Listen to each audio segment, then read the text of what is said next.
Selamat bertemu kembali dalam rekaman seri hypothesis testing atau test of significance.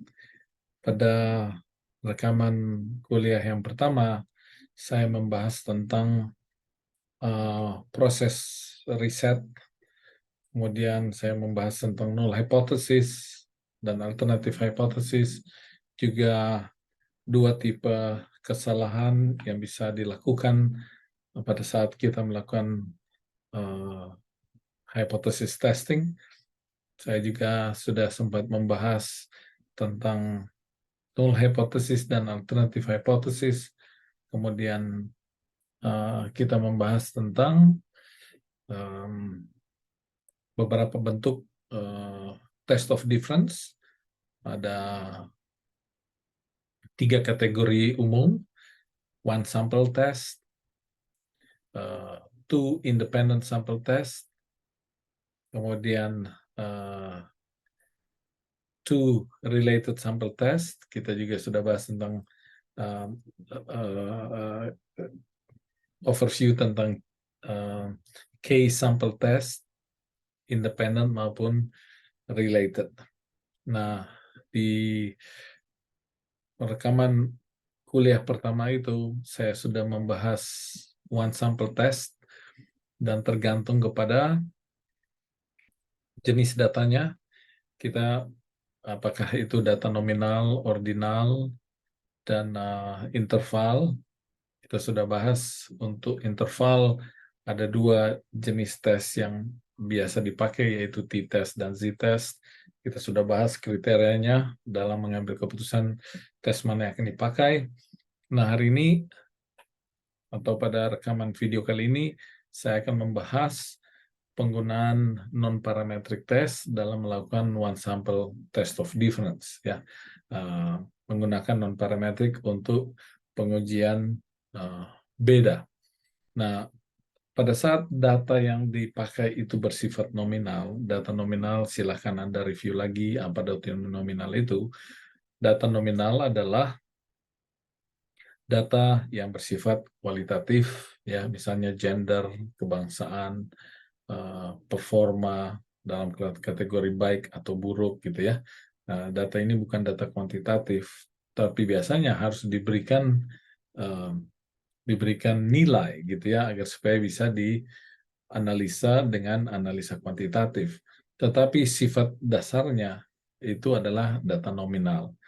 Nah, kalau data itu bersifat nominal, maka chi-square ini adalah salah satu uji beda yang paling banyak dipakai. Ya, chi-square ini adalah salah satu uji beda non-parametrik yang paling banyak dipakai.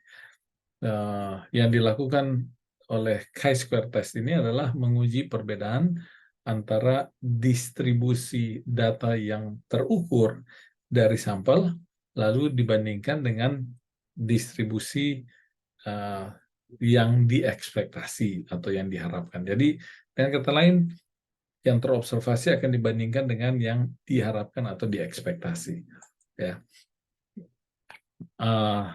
Chi-square test of difference ini juga mengukur bisa dipakai untuk mengukur two-way atau one-way. Jadi two-way ini kalau bisa berbeda atau tidak, ya. Perbedaannya ke arah mana itu kita tidak tahu, apakah ke arah atas atau ke bawah. Perbedaannya apakah lebih besar atau lebih kecil itu tidak diketahui, ya. Semakin besar perbedaan distribusi dari yang diobservasi dan yang diekspektasi, maka semakin besar nilai chi-square. Dengan demikian, kalau nilai chi-square semakin besar, maka semakin besar kemungkinan bahwa perbedaan itu bukan karena kebetulan, tetapi karena ada systematic difference, ya, perbedaannya sistematis. Ini adalah formula dari chi-square test, ya. Formulanya summation of observed number of cases categorized in the I kategori. Ini adalah berapa case yang diobservasi dikurangi dengan expected number of cases, ya, berapa jumlah kasus yang ada dalam sebuah kategori yang di-expect, dibagi dengan dirinya sendiri, gitu ya. Degree of freedom itu biasanya K kurang 1. K ini adalah berapa kategori.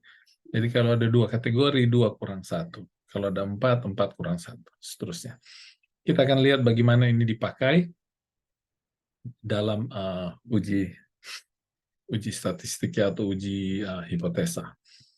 Ini contoh dilakukan interview terhadap 200 mahasiswa untuk mencari tahu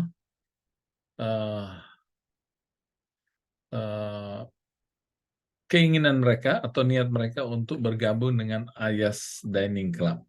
Ya. Jadi interview 200 mahasiswa dengan tujuan mencari tahu niat mereka untuk bergabung dengan Dining Club. Jadi analisa ini akan dilakukan berdasarkan kategori akomodasi mereka, living arrangement mereka. Ya, kita lihat bagaimana kategorinya. Jadi ini living arrangement atau akomodasi mereka. Yang satu asrama, yang kedua apartemen, yang ketiga apartemen yang jauh. Kalau ini apartemen yang dekat, lalu yang keempat tinggal di rumah. Ya, jadi asrama, apartemen dekat kampus, apartemen jauh dari kampus, dan tinggal di rumah. Ya. Lalu ini adalah jawaban dari interview tersebut.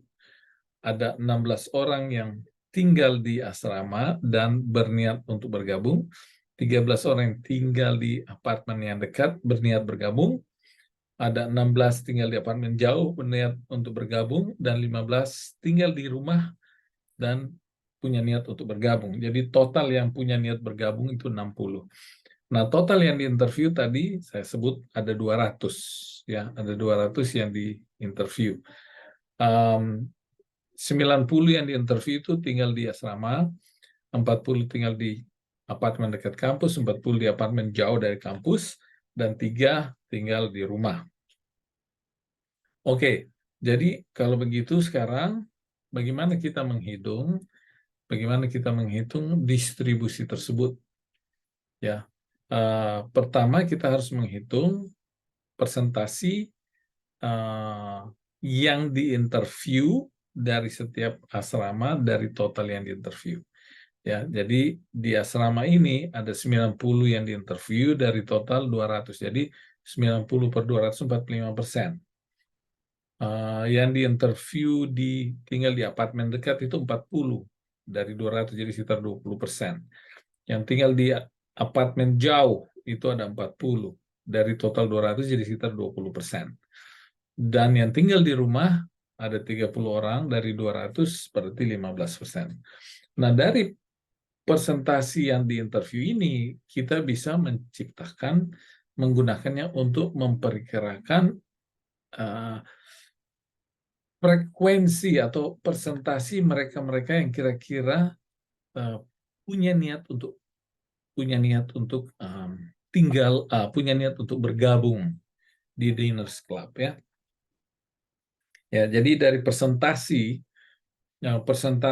yang diwawancara berdasarkan tempat tinggal mereka, persentase ini bisa dipakai untuk memperkirakan ekspektasi kita tentang berapa yang dari asrama yang berniat untuk bergabung. Contoh sini 45% kan, 90 per 200, jadi 45% kali total 60 yang menyatakan niat untuk bergabung, 45% kali 60, jadinya ekspektasinya seharusnya kita berharap ada 27 orang yang tinggal di asrama yang berniat bergabung dengan Diners Club. Untuk yang tinggal di apartemen dekat kampus, 20% kali 60 diharapkan diekspektasi 12 orang yang bergabung. Demikian juga dengan yang tinggal di apartemen jauh dari kampus, 12%. Jadi 20 dari 60. Dan yang terakhir, ekspektasi kita untuk mereka bergabung, terutama bagi mereka yang tinggal di rumah. 15% kali 60, 9. Ya. Jadi ini expected dan ini observe. Ini yang dilihat berdasarkan perhitungan ya.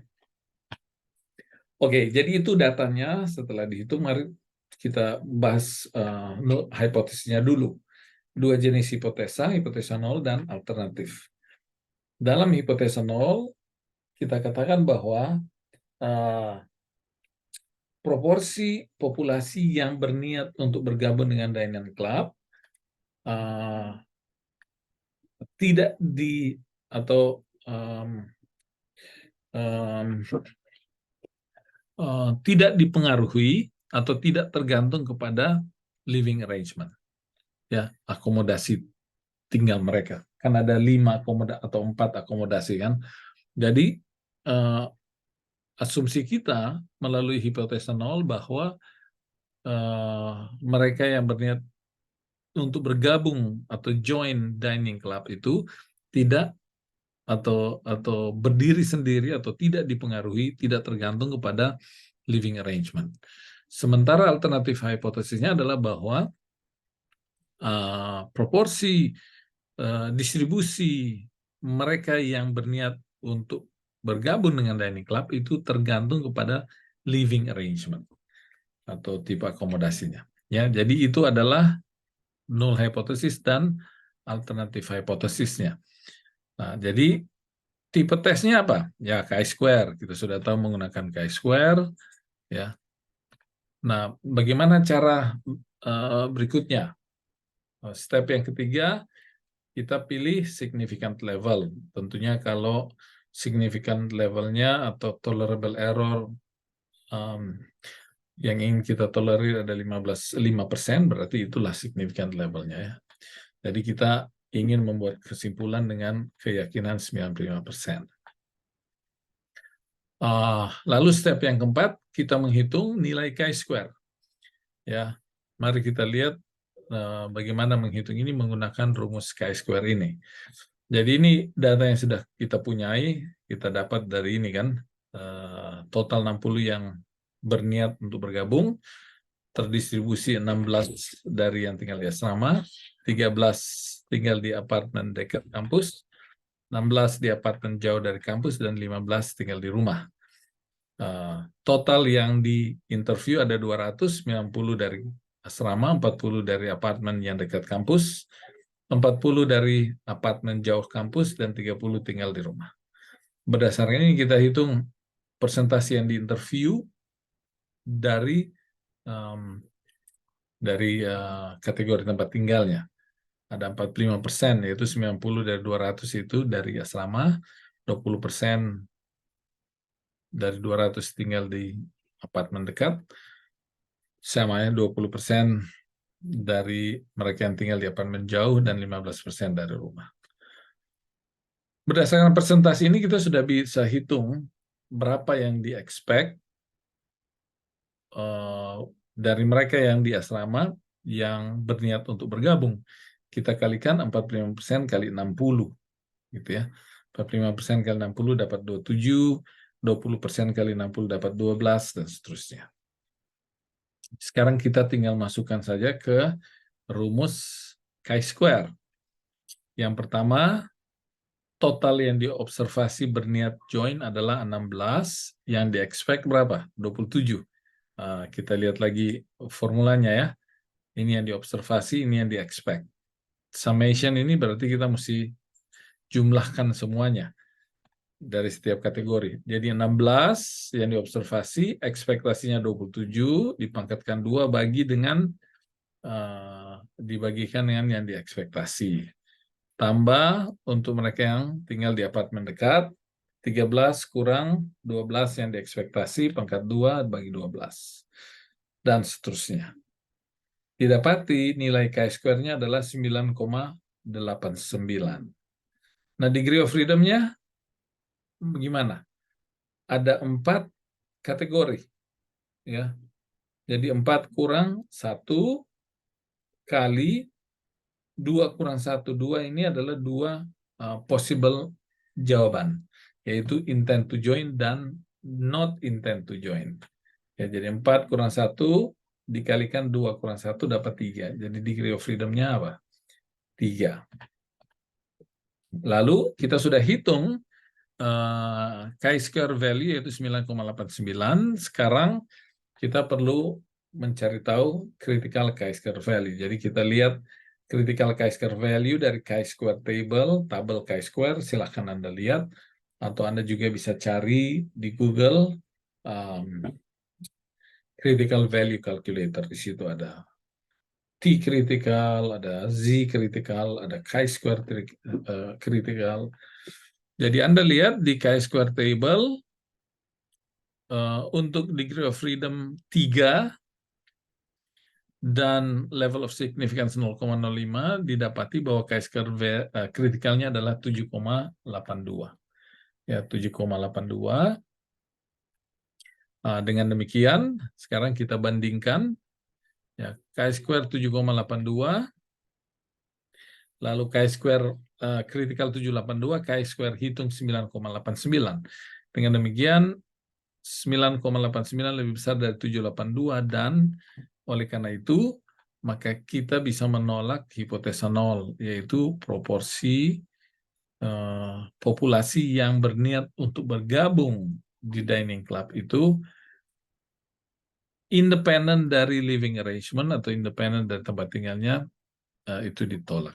Jadi kita bisa menolak hipotesa nol. Berarti kalau hipotesa nol ditolak, maka alternatif hipotesisnya diterima, yaitu proporsi mereka yang berniat untuk join dining club itu tergantung kepada living arrangement-nya.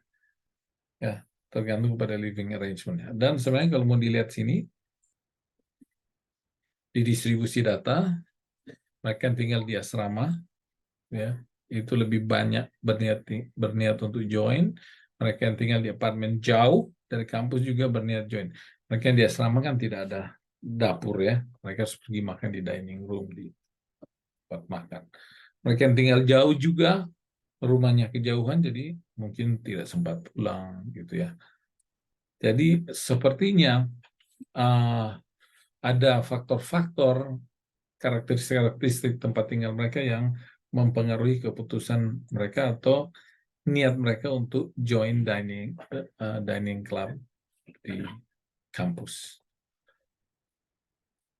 Oke, jadi itu adalah chi-square test kalau datanya nominal. Nah, berikut kalau datanya ordinal, maka ada 2 tes yang bisa dipakai, yaitu Kolmogorov-Smirnov atau biasa disingkat KS, ya, KS1 sample test, dan RANS test, ya, dan RANS. Nah, KS test ini dipakai untuk menguji apakah sampel itu datang dari sebuah distribusi tertentu. KS itu juga banyak dikenal dengan fungsinya untuk menguji normalitas. Ya, dan ini diketahui dengan Kolmogorov-Smirnov normality test. Ya, dan KS test ini cocok untuk dipakai menguji apabila datanya kecil, sampel size-nya itu kecil. Ini adalah formula dari Kolmogorov-Smirnov. D sama dengan frekuensi yang diobserv dikurangi dengan frekuensi yang diekspektasi. Mana yang paling tinggi itulah yang dihitung sebagai nilai D. Ya, saya langsung saja kepada contohnya supaya lebih jelas. Misalnya 60 student, ada 60 mahasiswa diambil dari bisnis program di Prisma University. Lalu ke 60 student diinterview untuk mencari tahu niat mereka bergabung dengan Prisma Entrepreneurial Class. Berikut ini hasil survei dari Bachelor of Science, dari program Bachelor of Science, ada 5 yang berniat untuk join Prisma Entrepreneurial Class. Dari BA itu 9, dari Business Communication 11, MA 16, dan Master of Communication 19. Nah, diekspektasi bahwa dari setiap program studi ini, ada 12 yang akan bersedia untuk bergabung. Itu ekspektasinya, tapi ini adalah observe frequency yang kenyataannya. Nah, kita akan gunakan Kolmogorov-Smirnov untuk mengukur apakah ada perbedaan dalam keinginan atau niat siswa untuk bergabung dengan Diners Club. Ekspektasinya 12, apakah ada perbedaan? Ya, apakah ada perbedaan dalam niat dibandingkan dengan yang 12 tadi? Oke, ini website yang bisa Anda pakai untuk mempelajari lebih dalam lagi bagaimana melakukan Kolmogorov-Smirnov. Oke, step yang pertama adalah kembangkan hipotesanya. Hipotesa nolnya ini adalah tidak ada perbedaan antara mahasiswa di bisnis program sehubungan dengan keinginan mereka untuk bergabung dengan Prisma Entrepreneurship Club. Jadi tidak ada perbedaan antara mahasiswa yang datang dari program-program yang berbeda ini, terutama sehubungan dengan niat mereka untuk bergabung. Jadi, apakah bisnis communication lebih banyak punya niat untuk bergabung dengan Diners Club? Kita tes, ini akan dilakukan. Jadi tidak ada perbedaan antara mahasiswa dari program-program yang berbeda, terutama dalam niat mereka untuk bergabung dengan Prisma Entrepreneurship Class. Alternatif hipotesisnya adalah bahwa ada perbedaan di antara siswa-siswa dari bisnis program, terutama sehubungan dengan niat mereka untuk bergabung dengan PEC atau Prisma Entrepreneurship Class. Oke, type of testnya itu adalah two-way test Kolmogorov-Smirnov. Kenapa two-way? Karena kita tidak ada ekspektasi. Level of significance tetap kita pakai keyakinan 95%, berarti 5% tolerable error atau level of significance. Oke, sekarang mari kita masuk ke langkah keempat, yaitu untuk menghitung nilai Kolmogorov-Smirnov atau D-value. Perhatikan bagaimana ini dihitung ya. Perhatikan bagaimana ini dihitung. Jadi ada 5 jurusan, Bachelor of Science, Bachelor of Accounting, Bachelor of Commerce, Master of Arts, dan Master of Commerce. Total yang diobservasi ada 60. Ya, ada 60. 5 mahasiswa dari BSc program bersedia untuk bergabung, berniat untuk bergabung dengan Prisma Entrepreneurship Class. 9 dari BA bersedia bergabung, 11 dari BCom, 16 dari MA, dan 19 dari MCom. Oke, yang diharapkan dari setiap program studi diekspektasi adalah 12, gitu ya. Nah, sekarang mari kita lihat distribusinya atau persentasinya. Dari BSC, 5 dari total 60 itu ingin untuk berniat untuk bergabung. Ya, 5/60. Kemudian dari BA 14/60. Nah, 14 dari mana? 5 ditambah dengan 9. Ya, jadi 14/60. Kemudian untuk BCom itu 25/60. Dari mana ini? 14 tambah 11. Kemudian untuk MA 41, 25 ditambah 16. Dan MCom 41 tambah 19 itu 60. Ya, per 60. Bagaimana dengan ekspektasi? Tentunya 12/60 semua. Nah, ini 12 tambah 12, 24, 24 tambah 12, 36, 36, 12, 48, 48 tambah 12, 60. Gitu ya.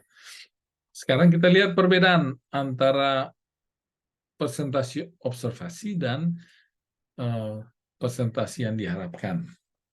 Perbedaannya adalah 5/60 kurang 12/60 dapat 7/60. Ya, 14 kurang 24 itu dapat 10/60. 25 kurang 36 dapat 11/60. ini dapat 7/60, dan ini dapat 0/60. Oke. Jadi ini adalah FOX-nya. Sekarang kita sudah bisa menghitung nilai D-nya. Gitu ya. Jadi 11. Nah sekarang ingat formulanya adalah kita perlu mencari tahu nilai yang paling tinggi dari kolom yang terakhir ini. Yang paling tinggi itu adalah 11/60. 60/60 kurang 60/60 ya 0 gitu ya. Ya. Jadi dari 5 ini ternyata yang paling tinggi adalah 11/60. Dihitung nilai D-nya itu adalah 0,183. Ya, itu step keempat. Step kelima adalah hitung nilai kritikalnya. Jadi kita lihat tabel D, silakan Anda cari di internet, tabel D, nilai signifikansinya itu adalah 0,05 ya, yang diinginkan dalam studi ini. Kita ingin pengambilan keputusan yang dengan tingkat keyakinan 95%. Berarti tolerable error-nya 5% ya, atau significant level-nya 5%. N-nya berapa? N-nya 60. N-nya 60 ya, 60 siswa. Oke, sekarang kita lihat ke tabel D. Silakan Anda cari tabel D di internet. Didapati bahwa dengan significant level 0,05 dan N60, nilai D-nya itu adalah 1,36, lalu dibagi dengan akar N. Ya, 1,36 bagi akar 60 dapat nilainya 0,175, nilai D-nya. Step yang keenam adalah interpretasi. Perhitungan dibandingkan dengan ekspektasinya. Nah, di slide yang sebelumnya saya sudah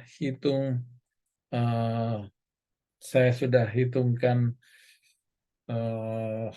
nilai D-nya didapati adalah 0,183, dan berdasarkan tabel ya ternyata nilai D kritisnya itu adalah 0,175. Dengan demikian D yang dihitung itu 0,183 masih lebih besar dari 0,175. Nah, nilai kritikal D. Dengan demikian, karena lebih besar, kita akan tolak hipotesa nolnya. Dan kita terima hipotesa alternatifnya. Oke, dengan demikian kesimpulannya bahwa ada perbedaan antara siswa yang bergabung dengan ada perbedaan antara siswa-siswa di program bisnis, terutama sehubungan dengan niat mereka bergabung dengan Prisma University. Oke, jadi itu adalah one sample test untuk data yang bersifat ordinal nominal. Jadi kita gunakan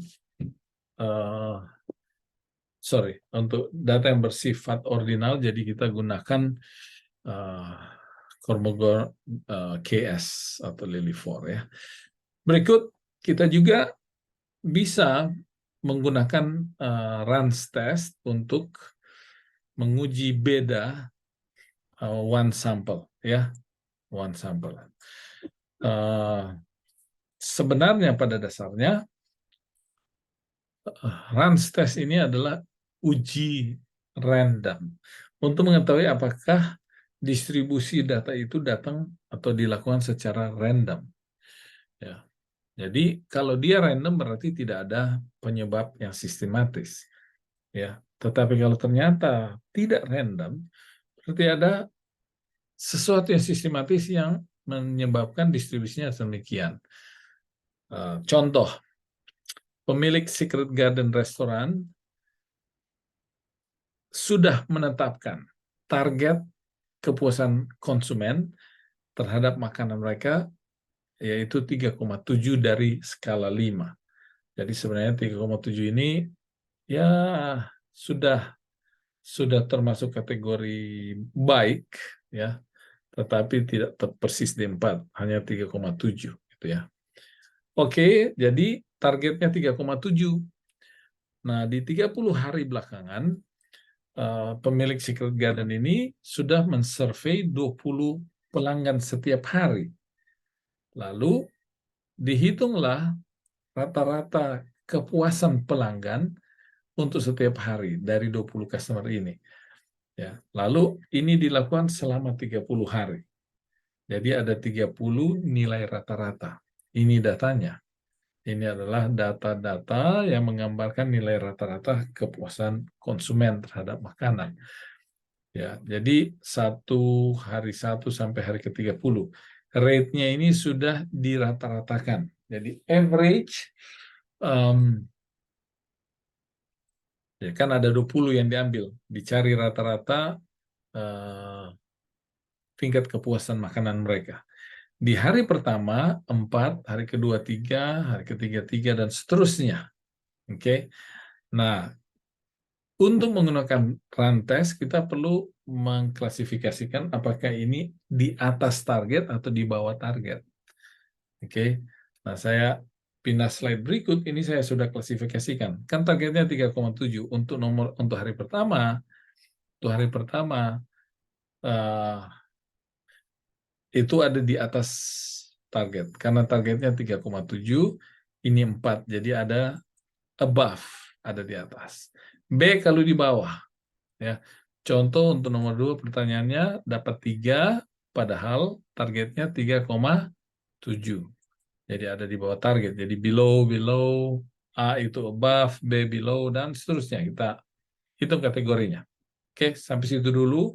Sekarang kita mulai dari hipotesa. Hipotesa 0 bahwa pola terjadinya peristiwa ini, yaitu di atas atau di bawah target, adalah hasil dari peristiwa random. Ya, ini hipotesa 0. Bahwa pola terjadinya rating kepuasan customer di atas atau di bawah target adalah hasil dari peristiwa yang bersifat random. Hipotesa alternatifnya adalah bahwa pola terjadinya peristiwa ini bukanlah hasil peristiwa yang random. Jadi kalau hipotesa 0 berkata ini adalah karena random, peristiwa random, sementara alternatifnya bukan peristiwa random. Berarti ada apa? Peristiwa sistematik. Oke. Langkah kedua adalah menghitung atau menyatakan tipe statistiknya. Dalam kasus ini, runs test. Kemudian step ketiga, berapa level of significance? Ya, kita pakai 5%. Kemudian step yang keempat, hitung runs-nya. Hitung runs-nya. Jadi di sini runs ini adalah longest streak. Jadi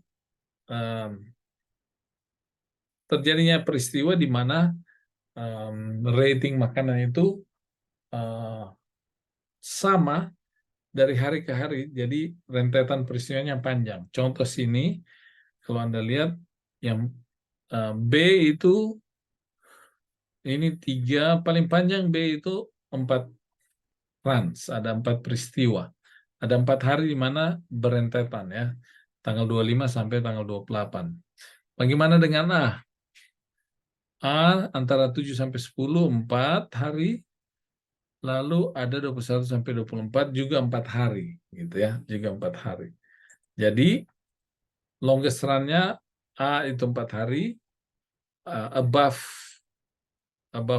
rating 4, ada 4 peristiwa. Lalu untuk B juga below below target itu juga ada 4, ya. Total run hari-harinya ada 4 hari, 1, 2, 3, 4, gitu ya. Oke, dari situ sekarang tipe statistiknya adalah runs test. Level of significance adalah 0,05. Sekarang di langkah keempat kita perlu menentukan jumlah run. Determine the number of runs. Ya, jadi kita sudah tahu ada 4 tadi. Nah, ada dua kelompok, A dan B, ya. A dan B, A itu ada 15 kali terjadi, dan B itu ada 15 kali yang terjadi. Ya, itulah runnya. Sekarang, critical runs test. Kita lihat eh, tabel untuk runs test ini. Anda lihat di N1 dan N2. Ya, jadi kan ada dua kan peristiwa, ada above target, ada below target. Ada 15 yang above target, ada 15 yang below target, dan satu dan dua. Critical value-nya itu adalah kalau Anda lihat di tabelnya, ya, di tabel untuk run, critical value for run, untuk N1 15 dan N2 15 dan 5% significant level, Anda dapati bahwa lower bound-nya itu 10 dan upper bound-nya 22. Sekarang bagaimana kita menginterpretasi? Run-nya itu kan ada 4. Run-nya itu ada 4. Ya, di sini yang paling tinggi itu 4. A atau above target itu ada 4 kali. B below target itu juga ada 4 kali. Jadi total run-nya itu 4. Ya, paling panjang. Nah, 4 ini ada di luar boundary ini. Di bawah 10 dan tidak di dalam 10-22. Kalau 10-22 itu bagus. Tapi kalau dia run-nya itu di luar boundary ini, berarti distribusi rating itu tidak random. Itu konklusinya. Ya, distribusi rating ini tidak terjadi secara random. Kalau begitu, kalau tidak terjadi secara random, berarti ada alasan sistematis kenapa itu terjadi. Nah, ini harus diperiksa oleh manajemen. Kalau ternyata ratingnya seperti ini dan tidak terjadi secara random berdasarkan uji runs test, maka kesimpulannya bahwa ada hal yang menyebabkan. Nah, hal apa itu? Itu yang perlu dicari tahu. Ya, maka pemilik Secret Garden Restaurant perlu mempelajari beberapa alasan kenapa sampai ratingnya rendah. Ya, bisa saja ini terjadi ketidakkonsistenan dalam food taste, atau customer yang tiba di hari-hari berbeda itu punya karakteristik sendiri sehingga definisi makanan enak atau tidak itu berbeda. Jadi dengan demikian kita perlu mempelajari customer ini supaya bisa tahu apa sih yang menyebabkan, dan kita perlu mengambil langkah-langkah yang tepat supaya tujuan atau target kita itu bisa dicapai gitu ya. Baik, sampai di situ diskusi kita, lecture kita tentang one sample test of difference. Jadi saya sudah bahas ada t-test, ada z-test, ada chi-square test, ada Kolmogorov-Smirnov, dan ada runs test gitu ya. Chi-square dan t-test dipakai untuk data yang bersifat interval, chi-square dipakai untuk data yang bersifat nominal, sementara Kolmogorov-Smirnov dan runs test dipakai untuk data yang bersifat ordinal. Ya, dan ini semua adalah bagian dari one sample test. Oke, sampai di situ untuk sekarang hari ini. Pada nanti rekaman berikut saya akan membahas untuk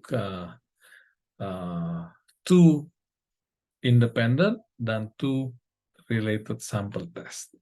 Oke, terima kasih. Sampai bertemu lagi pada rekaman kuliah berikut.